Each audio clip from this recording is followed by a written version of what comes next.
presentations about the web form module. I'm not going heavy in AI where I'm going to have AI processing data. It's just talking about using AI as a learning tool. And I mean, if I was going to step back and say something I'm very curious about is, how, if I had to learn a new technology, new programming language like React, how I'd approach it. And I mean, I'll give you my personal feeling is you can't trust AI 100%, but what you can do is sit there, read a book about it, or pick one resource and understand the core of the language. And then as you start working using AI throughout the process and not trusting it and going back to those resources and checking it. And, this presentation is going to dabble in using Claude to ask questions to it, give us some guidance, and approach walking through the web form module that way. I do want to ask this question. I don't like outing people, but has everyone installed or used the web form module, or some people are completely new? And by just raising your hand and saying I'm completely new, at least I look over it. If you're totally lost, I will slow down. If everyone has some familiarity, I'm going to skip over some. I'm going to go through the basics to build momentum, but I'm going to go a little fast in the beginning. And then as we get to advanced topics, feel free to, I'm going to pause and you can ask questions in the middle. I have no problem with that. I think sometimes that helps. And I have no interest in getting through all the material I have. I think it's more about people walking away with something from it. So I'm going to start with, by the way, this is just the list. The goal is just the best way to learn the web form module using AI to, explore it. And these are the topics I want to cover, but I want to use AI to cover the topics. And frankly, I can just scroll back here if we're missing something. And I'm just playing with some prompts, and I always appreciate that I can let AI do a better introduction to me than I can do for myself.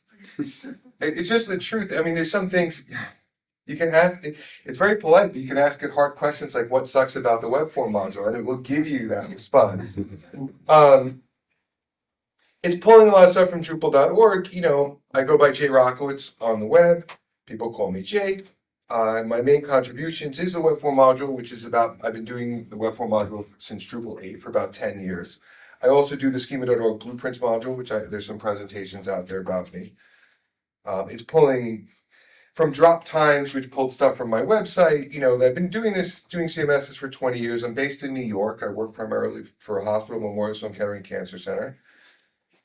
Impressed on the number of commits, which I had no idea. And, we can also take that question and I do like this question for any module you might be using in the Drupal community to let AI kind of give you some guidance on it, because it's very hard from some project pages to understand something and having it crawl and pull in that.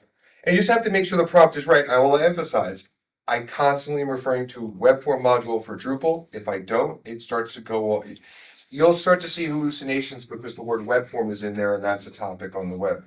But it's, this prompt is working as I expected, that, it's one of the most installed modules for Drupal, and it lets you build forms and surveys. It allows you to collect visitor data, and it talks about some key features which we'll break down, but form building interface, multiple form elements, data collection. I mean, that's the goal, is to collect information. I want to emphasize when I say that, it doesn't always have to be in Drupal. It could go somewhere else to a CRM. And for example, I'm going to skip over installing the module because people should know how to install a module. And creating a web form, I'm going to go through that, but really I want to focus on form elements, and I want people, if there's certain elements they're curious about, to know more, configuration settings. And let's see, best practices, start simple. I mean, that's not a web form best practice, that's a best practice. I do think with web forms it does help to try to start simple. I have seen, and if I was going to go to ask where do people fall off on web forms, is you make things too complex too fast. You like overwhelm yourself or even the system. See, this is where they're pulling this from, how forms work, view submission data. So let's see if it can guide us to just get some better questions. And I have figured out with this that I like to open a new chat for these questions, because then I can come back to it. And great topic. Where do you get started? Install, configure. Key difference between web form and Drupal core. I'm going to just address that. Web form is more addressed to collect submission data. Core's contact form creates entities. Doesn't scale as much. It doesn't have as much flexibility. But let's just talk about forms and getting into this key thing, building forms and submission. So I'm going to go end to end and then step back. And when I say end to end, when you install the web form module, I think everyone's seen the contact, the basic contact. Oh, I'm on template, so I'm going to go to the right one. The basic contact form. And I'm just going to walk through. And now that I know people are a little more advanced, I'm going to go on the build tab and do all three tabs. And this schema tab, I don't think a lot of people know about, but it's pretty valuable if you do integrations. If I want to add an element, we all know we can add a text field called company. But this is my age-old demo for this. And I'm going to go through all these options in a second when I get to the style guide. I added a company field. I can drag it up here. I can say it's required. I can save the elements. In all my presentations, I say I made a mistake here. And I want to say, it should say your company. And if I switch to the source mode, this shows you the YAML source. And I've got a little hiccup here where it doesn't show you stuff. But here's your company. And I will emphasize, and for people who are not back-end developers, this is how Drupal builds forms. What you're looking at is a YAML representation of what in PHP is used to create, they call it a render array, and this is what outputs a form. So it kind of gives you a hint of what's going on in the back end and shows you, and the pound, these are the properties that create the element, and these are the names of the element. I'm going to hit save on this. I'm going to give you a little extra bonus thing. This is the schema, the data model for the form. There's a web form schema submodule. If you turn it on and you're doing an integration with a third party, you can go down here and, well, actually click the export button. Admin theme is moving things around. And it will give you a spreadsheet that you can hand off to your CRM team to be like, this is the data I'm going to send you. This is the structure of it. If you had options here, it would show you the options that they could possibly get at that time. And we can view our form and just do a quick test. I have the develop generate module, which I don't keep on in production, but I do on development service because you can generate 50 submissions at once. I'm going to do just one in the test tab. It does a very simple confirmation. And we click back, we can switch over. And you know what? I'm going to make it a little better and do 50. And this will automatically go to the results tab. So we just talked about the view test, and now we're looking at results, and you're looking at the data that came in. And this isn't a view. You can use the web form views module to replace this and make it more advanced. But what you're kind of getting out of the box is a basic filter for keywords, categorization. It'll start adding your categories, and you can customize the display. I tend to customize it by just taking out extraneous information like the completed, changed, submitted, users, IP addresses, and I don't think I'd want to see the message. And you can just simplify the display a little in the table. And these bulk operations were added recently where you can start flagging we can flag all of them by the way, the flag got moved over here, but you can kind of flag all of them at once, or you can toggle them on and off. You can also add little administrative notes, which really does help with organizing these. And once again, we can preview them, go in. There are extra tools that you can resend your emails if you want to, and this form is sending an email. We're going to spend a moment on that when we talk about handlers. And lastly, I always go to download results. This is the most basic thing. You have the data in Drupal and you want to get it out. I commonly will use the table, and this allows you just to control what's going to be exported in the view, means what columns, what information for entity references. And if I uncheck this, we'll get to see it on screen, and this is the data that's coming through. And I always like doing this because you're really starting with the build, collect, and export part of the web form module. You're building a form, you're collecting the data, and then you're bringing it out. And let's see where AI wants to take us next. The form elements, the best way to understand all the form elements is to use the examples. And we could say, let's see what they're going to do. I'm just curious if it's going to get us in any direction that helps. Oh, AI is taking too long. Okay, we're coming back to it. What a shame. Considering what it's doing, you have to have some patience. There's a web form examples module which shows you, well, there's two ways to see all the elements that are available. We can click back on the build tab and hit add element, and we can do show preview, and it will give you a preview of all the elements that are available before you insert them. And you can scroll down and see all the possibilities and even play with the widgets a little bit. And there's even the signature widget or the example elements, which I use mostly when I'm talking to people. Even designers, I use this style guide, which is it's a kitchen sink. It's every single element that's available, so you can see how they're laid out, how they're going to look in your theme. You hand this. I actually copy this and then I tweak it a little bit for what our specs are, like what elements we're using, and let the designers and front end team start to style and adjust things as needed. I mean, when I talk about styling things, I can scroll to the end where you start getting into, well, we'll come back to composites, but how the inputs look, how they look with all the different options, what input hiding looks like, what if the title's displayed, how tooltips are working, description, more. These are all the little options available when you're creating an element, and even the visual representation of messages, which you can stick inline messages in your form. Let's see if AI gave us a response. Well, it's pulling the basic. Is it calling out anything interesting that we'd want to talk about? I actually glaze over file uploads because they just work. I don't really want to spend too much time on that because I think people know what a file upload is.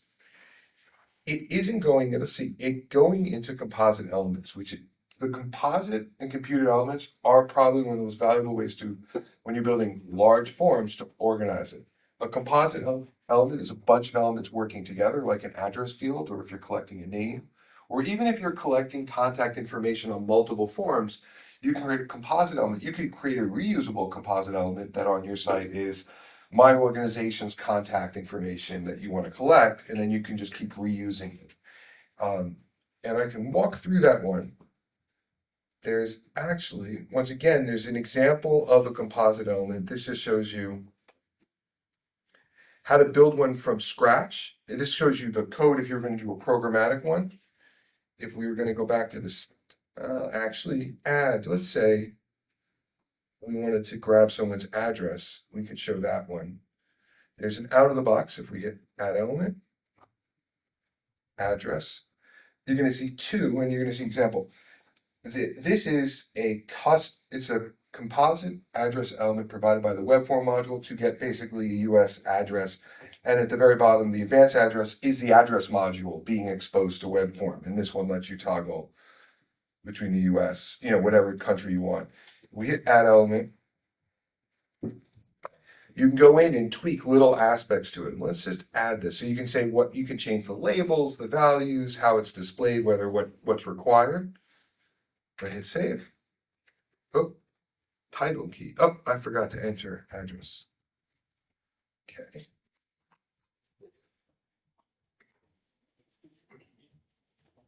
And we have view. We have an address element, so it makes it very easy. The data is actually all bundled together. You can also build your own composites in the UI. If we add element and we type composite, custom composite, and I'll just use this to just create full name. And you can add in and say, I want to get their first name.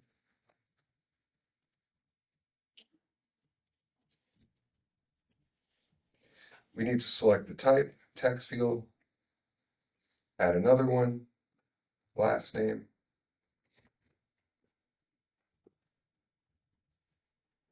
Select the type, hit save, and we can view it, and by default, the assumption is you want to collect multiple pieces of data. Maybe these are different contact pieces of information. You can do almost anything in your, there are some limitations where entity references aren't fully supported because it gets very complex. And AI also is nudging us toward computed elements, little calculations. And that you can go over. And it's so funny when I show it to you because there's a warning and it's a valid one. Computed Ajax. So I'm actually using this on a project where we're doing a little payment form. It's very like an event registration with a payment. And we want to say, you're signing up for the event and you want some extra things like to buy a book or a t-shirt. So we want to calculate a total. So we're going to do a widget kind of like this, where you can, on one place, this is just adding two numbers together. And C is calculated on the server. And it's using Twig. If we go back, for C is a computed Twig element, and you hit edit. and I'm going to go back to the warning because I think you should just look at this for a second. It's just Twig adding two numbers together. And I will give a hint that you got to check that the values exist if you're going to add two numbers together, because if they're null, you're going to throw an error in Twig. But it's very simple, and you can use that to calculate a total pretty easily too. And the warning here is like, this is Ajax hitting the server, processing the form, doing a calculation. It can slow things down. You don't want to abuse this. You want to use it light. And I just want to emphasize, you can also calculate, if you run into that performance bottleneck, just use JavaScript on the front end to do the calculation. Okay. That's pretty good. Okay. On that, if we go back to the list and see where we want to go with it. Multi-page forms. I gloss over those quickly because we all want multi-page forms. There are two types available, and once again, the examples module gives you that starting point to work with. And if I move up to Webform, at the very bottom, there's an example of a wizard. And that's the forms that we've normally processed, it broken down into steps. It kind of helps if I hit test and start filling it out. We can go down, hit next. It's using Ajax that's hitting the server, saving the data in the form state, and then letting you go to the next page, and we can do a submission that way. And you get a preview that you have control over all these settings, but you can go back and edit, and you can hit submit.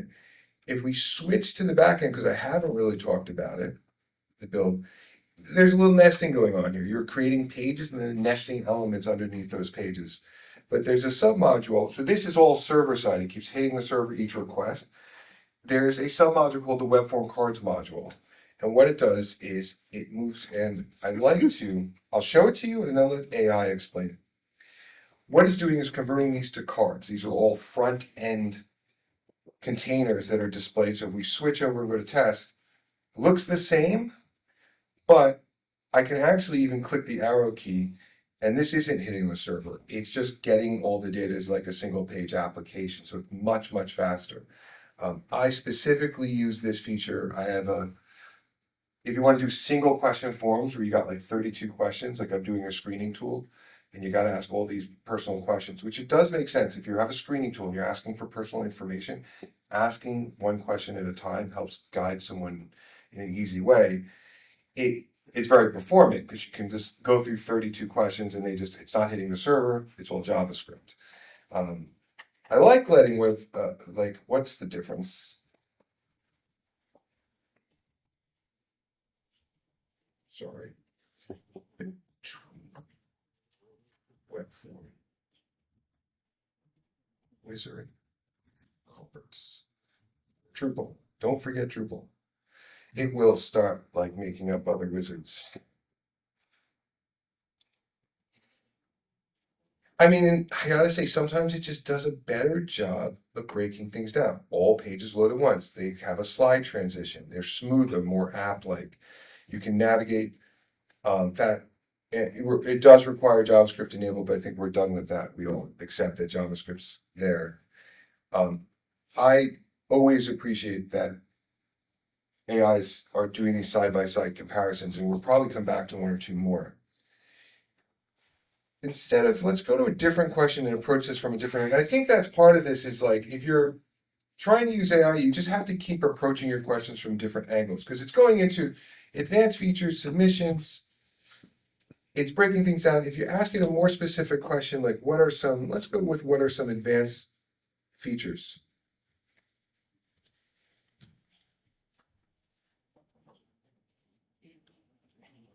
Do you sense then where AI, that was a pretty good answer to the last one on AI. Yeah, I do. I think it's, one thing I'll say is it's just pulling all my information from the past and getting it right, which is a good thing. It's so interesting. Listen, I brought up React as an example because that's one of the best programming languages to learn with AI because it's so well documented. It can go off on a rail, but there's so much example code out there. And you'll see AI pulling that constantly. Even the list of features, sometimes it's pulling it directly from, this terminology, let me go through it. All of this is pulled from the Webform modules webpage. It's not, I have seen it slip in where it's like forms should do this, and I'm like, well, it doesn't do that. Or, Right. Conditional logic, I hope people know. Yeah, what's great is I don't have to go too deep into these things because there's examples for them. And frankly, I think conditional logic is more about what you need. And if we go into conditional logic, there's an example of just hide and show logic. And I think that, here's some important stuff that people should see in this is, it gives you a visual cue, but you can go in, and this is one of the limitations of Gin, I got to make this bigger, just setting, in the UI, you can say, hey, I want to show this text area if this, checkbox is checked and make it required. But you once again can get into the source. This is Drupal States API. You can write more advanced conditional logic in this source mode. And you just have to look it up. And frankly, I'm not going to do that rabbit hole, but you can ask. That's another example where I think you can ask any AI, explain to me Drupal States API, give me some examples, and it generally can process it. I haven't even experimented with it. This is what's so interesting when you start from scratch. In theory, if you give it the web form YAML, and say, help me do these conditions, it should understand it enough because it has all those examples. And yeah, that source mode as well, so I just want to emphasize, is available right here too, so you can, get a good understanding of it. It's doing a very good job of what we need to talk about next. So we're really talking about form building, but we should switch about handling that data. And, we know we have the results and we can export it, but I really think in most of the projects I work on, it's about, sending emails or putting it to a third-party API like a CRM. And we'll go back to the basic one. Now we got a lot more data, so we're going to see that in action. Go over to Build, Settings. I'm going to jump to Handlers, and I promise to come back to Settings. And Handlers are just, here's the email confirmation notification that we're used to for contact forms. If I want to, it's a standard form to say who's the email going to, how is it going to be structured. You can also go in and adjust the message using Twig, custom, pick different variables. What is important to show is that, and I recommend this for every handler that I build, there's a debug that will show on screen, and there's other handlers available so we can peek at the remote post. And this is a very simple example of pushing data to a third party like a CRM. And I'm going to put a broken one in. And you can massage the data in multiple ways. You can add extra variables. You can pick and choose what's being sent. By default, it makes sense to only send the form submission data, what the user entered. We don't really need the metadata in a CRM. You can even do conditional logic for every single handler. That opens up a huge array of possibilities. You can conditionally send emails to different people based on a drop-down menu. If we go to the advanced, can enable debug. And if I go to the test tab, we're going to fill it out. So we just get all this data now. And we can see it. I use the Beatles as my test data.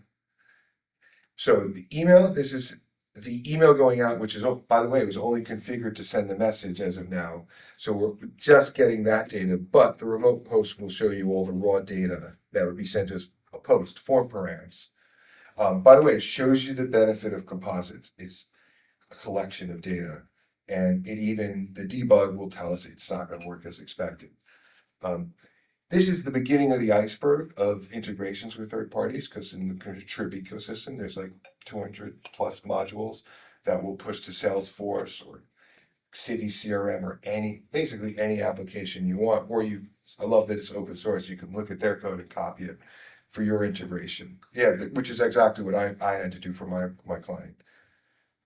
Did we miss anything on handlers? I like that there's even a dedicated, I think this is really important for any developer to understand, that there's a dedicated debug handler. And I actually never would include this, but I think the AI is totally right to mention this, is you can go in and say add handler, debug, and all this is going to do is just show the data in YAML or JSON on screen so you can see what's going on the form. What are you collecting?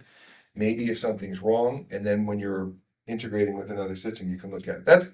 There's lots of ways to look at data. I think that's really important for any integration or development. Draft submission serial. Okay, so now we're getting into just tons of settings that start to open up. That you can set submission limits, purging, locking, serial numbers. That's not a hallucination, but something that very few people care about or talk about. And now it's starting to get into access controls. But I want to go back to settings because I just flew past them. And something I just prided myself is everything is configurable about your web forms. And this is where I'm going to pause and let people ask random questions when I guide through this. But you can even disable submissions. It's something I do in my organization a lot because we're pushing it to a third-party system. And we don't want that data in Drupal. It's actually becoming a problem for us to have it. You can So I want to say we don't use submissions on one of our web forms because it's used as like a search.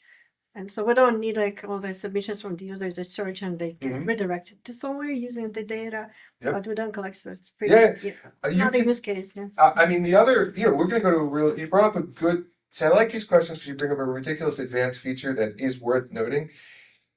At the very bottom of forms and settings, you can go into custom settings and you can go in and say, post this form to something else. And I use it for Salesforce because Salesforce is, I don't even know what it is. It has an API endpoint that allows HTML forms to be posted to.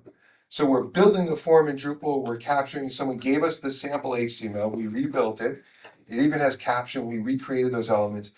And the data never hits Drupal. It goes to Salesforce. Salesforce grabs the data and then it redirects. You give it a return URL, is the exact parameter name, and then it goes to Drupal.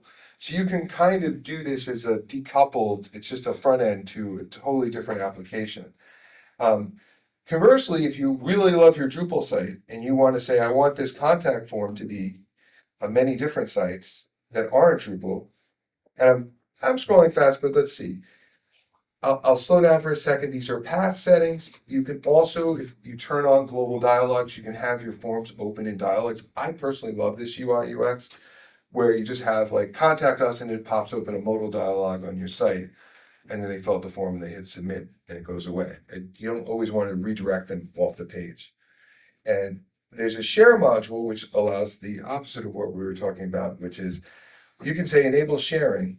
I'm going to save this. And we'll add a share tab. And what the share tab does is it gives you little JavaScript snippets. This is a JavaScript snippet to create a resizing iframe, and the preview tab shows you that in action on Drupal, but what you're looking at right now is an iframe with the web form embedded in it, showing that you could put it on any website. And underneath, and there's this resize library that's been pretty reliable, where it will resize that iframe to perfectly match the height of the web form, including if Ajax is changing the size or there's validation errors or anything. So it appears like it's on their site. It's a pattern a lot of people are using. You can even test those submissions. If we go back to settings, I demoed a lot of these settings where you can collapse. You can go in and configure all the aspects of your wizard, whether you want a progress bar, what do you want the labels to say, hide the next button when auto forwarding, because we're in cards, these settings tweak a little bit. This one wasn't turned to cards, I apologize for that. Cards and wizards behave a little differently. One's on the client, so can you let someone navigate forward you don't need to show them the back button, maybe you want them to always go forward. Submissions, once again, that's also just tweaking different behaviors. You can disable the tracking of the user IP address. This goes away if you say, I don't want to store submissions in the database, but you can adjust those. And confirmation, I just want to say that this is just every possible way you might want to do a confirmation is available. The contact one was redirecting to the homepage. We can have it pop a modal. And I actually like this demo because it doesn't look good. It illustrates, okay, you do it, it pops a modal. We're running into a little CSS bug in the Olivero theme for this behavior to just say, show us a modal. But that's easy to address because if you have your own theme and you want to do it in the CSS, you can, but you're also allowed to inject a little CSS and JavaScript that's associated with just this web form, so you can make little adjustments. Forms are complex. I use it a lot for margins, custom validation logic. And lastly, and this is where AI is going next, is there's just full levels of access controls.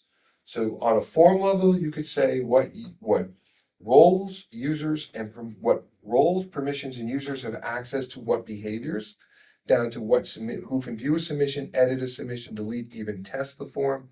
and individual elements get that same level of detail under this tab, where you can say this input someone who's creating can use. Why do we need these levels of permissions? Is you can start creating administrative only inputs on top of your web form. So if you have a review process and you have someone put a submission in, like college application, they submit an application. At the very bottom, you can have a little details element that's the reviewers reviewing that information, and only they can see that. It opens up a lot of possibilities. Let's see if AI can go there. It's not going there. It is going down the rabbit hole of contrib, which I think is important, and we're going to come back to. I do appreciate it's bringing up templates, and I use them a lot on my site. That is just a good way to get things started. So you got to go up. One. And templates, also a dedicated submodule. These are just examples of web forms that people copy, and then they go off and do their own thing. So if you want to do an event registration form, you could say, I want to select this as a starting point. You can even, I'd like to preview it before we do it. Who are you? Things don't line up. This is a simple registration form that maybe you attach to an event where you're just letting someone register for the event. You can select it. It will make a copy. Let's say we want to do an event registration. We've got our registration form here. It's not really an event registration form because you need an event content type. And to illustrate that, you just have to have a little imagination here where you turn on the web form node module and you create an event content type and you want to add a web form to the site, an event.